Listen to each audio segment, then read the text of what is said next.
araw guys ay nandito nga pala ako sa Zero Save para bumili ng mga bago nilang produkto. Matagal na nga rin pala ako hindi nakapunta dito kaya marami na nga pala silang bago. Ginagawa ko nga pala to guys kasi gusto ko nga palang sumubok na mga bago. Tsaka para makatulong na rin sa inyo guys kung worth it ba bilhin o sayang pera. Tsaka para hindi na rin kayo makurious kapag nakita nyo. Kasi guys mag-honest review nga pala ako sa mga kinakain ko. So ayan guys, nandito na nga pala tayo sa favorite ko, yung frozen food. So ito nga palang sausage guys ay matagal ko na nga pala ito nakikita pero hindi ko nga pala pinapansin. Tapos may nakita nga pala ako dito ang potato na tigpo 4 pesos lang. 550 nga pala yung total ko sa sobrang dami kong pinamili. At habang palabas na nga pala ako guys, nakita ko nga pala itong pre-sample nila. Sayang nga guys kasi gusto ko nga pala tumikim kaso nakasarado. Siguro kung may kasama nga pala ako, mumukbangin ko yan lahat. Tikman ko na lang yan kapag meron na akong kasama. So ayan guys, lulutuin ko na nga pala mga pinamili ko. Sakto hindi pa ako naghahaponan kaya ito na nga pala yung uulamin ko. So ito nga pala una kong lulutuin, Hungarian sausage. Sabi nga pala sa construction ay hiwain nga pala ito ng 4 na beses. Tapos lulutuin nga pala ito ng 8 minutes kaso sobrang lakas nga pala ng apoy ko kaya ang bilis masunog. Yung pagluluto nga pala ito guys ay sobrang dali kasi parang nagluto ka lang ng hotdog. Dito nga pala nako curious kasi ang sarap nga pala ng packaging niya. Gawa nga pala ito ng century tuna yung palagi natin kinakain. Kung tama yung pagkakaalala ko guys, 3 minutes yata itong niluluto. So yung recommend ko nga pala dito guys ay huwag nyo nga pala siyang lulutuin ng malamig. Madali kasi masunog yung labas at baka mahilaw yung loob. Next nga pala guys ay etong bacon. Nawala kasi yung resibo pero isa nga pala ito sa mga favorite ko. Masarap nga pala yung pagka-bacon nito, hindi nga pala katulad ng mga nabibili natin bacon silog. Mahirap lang dito, mahirap nga pala siyang paghiwa-hiwalayin. So dahil gusto ko nga pala ng crispy na bacon guys, ay nilagay ko nga pala ito sa gilid para maging toasted. Tapos sabi ko parang hindi pantay yung pagkakaluto niya kaya nilagay ko sa gitna at pinakuluan. Siguro yung pagluluto ko nga pala dito mga 10 minutes. Yung feeling ko nga pala dito guys ay parang nga pala ako nagluto sa samgyupsal. So guys, ito na nga pala yung mga bago ng Zero Save. Uunahin ko nga pala itong patata guys kasi 4 pesos lang to. Yung flavor nga pala niya guys ay barbecue. Para siyang biscuit, ayun no.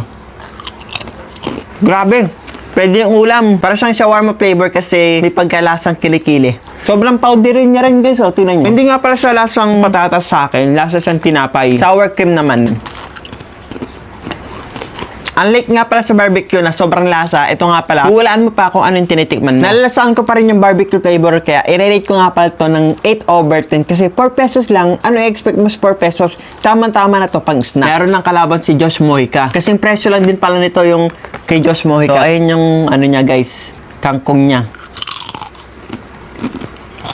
Katulad dun kay Josh Mojica guys, hindi rin malalasaan yung kangkong. Kangkong na kangkong oh. Kaso para ka lang din kumain ng mga chips kasi sobrang maalat. Pero kung matikim-tikim naman guys, okay lang kasi may zip tie naman siya oh. Kung may kangkong chips, meron ding mushroom chips. So first time ko nga pala makatikim ng mushroom chips. Ganyan yung itsura niya guys oh, tingnan nyo. Oh, may karton.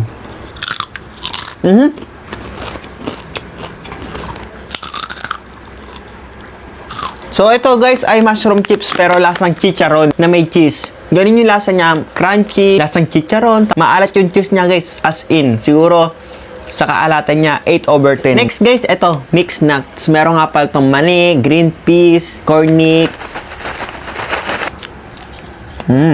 Grabe, sarap. Yun nga lang guys, daan-daan lang kayo dito kasi masyadong malasa tapos hanap-hanapin ng panlasa mo. I-rate ko nga pala ito ng 10/10. Titikman na nga pala natin itong sobrang laking sausage. Wow! Grabe yung sausage na to guys. Sobrang lasa niya. Tapos meron pa siyang cheese. Kung i-explain ko guys yung lasa niya, parang siyang lasang sopas na ginawang sausage. Ganun na ganun. Kasi lasang saborong sopas eh. I-rate ko to ng 10/10. Tuna cheese. Ayan guys, parang nga lang pala siyang nuggets. So, tikman natin. So, wala naman siyang cheese at wala rin ako nalalasahang cheese. Tapos, lasa nga pala ito ay lasang isda, yung masyadong malansa. May pagkamalansa pala. Ma-crispy yung labas. Tingnan niya. Ma-crispy, tapos yung loob niya. Ayun, may cheese. Ayun, oh. May part lang pala siya may cheese.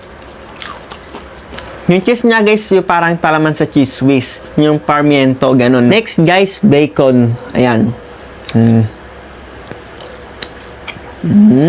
Yung kalasang bacon nito guys, yung parang sa holiday. Hindi ko alam guys kung ano mas mura sa kanila pero magkasing lasa lang naman sila. Last na titikman natin guys, ito nga pala matcha kasi sobrang healthy ng mga kinain natin.